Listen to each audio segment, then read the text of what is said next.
tepetevu katika upande wetu wa serikali, na inapaswa mimi niombe msamaha kwa sababu Wakenya 210 tayari wamepatikana katika makaburi. Tuko na shirika la upelelezi, tuko na shirika la ujasusi, tuko na askari polisi, tuko na assistant chief, tuko na wazee wa nyumba 10, tuko na wale wote ambao wako kule. Hapo kumetokea makosa, na siwezi kusema ya kwamba kuna vile tunaweza kukwepa lawama.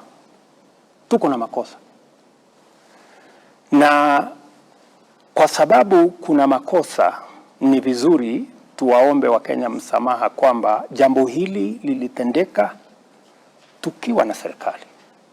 Nikishasema hivyo,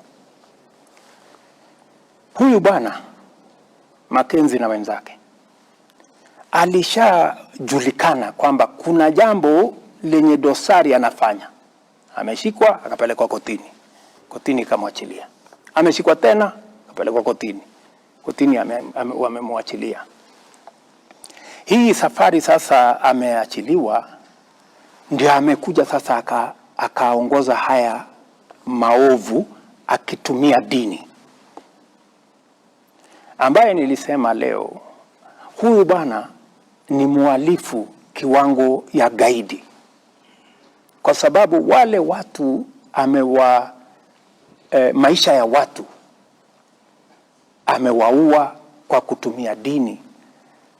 Hatuwezi kuelewa ni vipi, lakini nimeambia taifa ya kwamba hii jambo, na ndio nimeweka jopo mara mbili. Jambo la kwanza nimeweka jopo ambayo tunaita Judicial Commission ifuatilie uhalifu na ituambie ni nani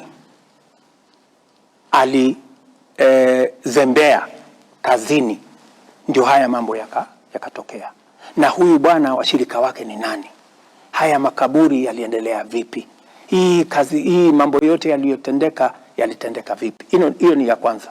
Ya pili, nimeweka pia task force ya watu ambao wengi wao ni watu wa dini, kwa sababu dini ni mahali ambapo tunapaheshimu sana.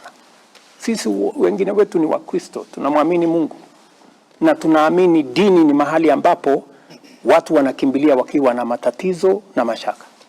Lakini pale wahalifu na watu wenye nia mbaya na watu wa mauaji kama vile Mackenzie na wenzake wanapotumia dini, ni vipi tutazuia jambo hili lisifanyike tena katika taifa letu la Kenya? So I am not taking it lightly. I am taking responsibility that as president, this should not have happened. And certainly some people who are responsible for this failure on the part of government will have to give an account.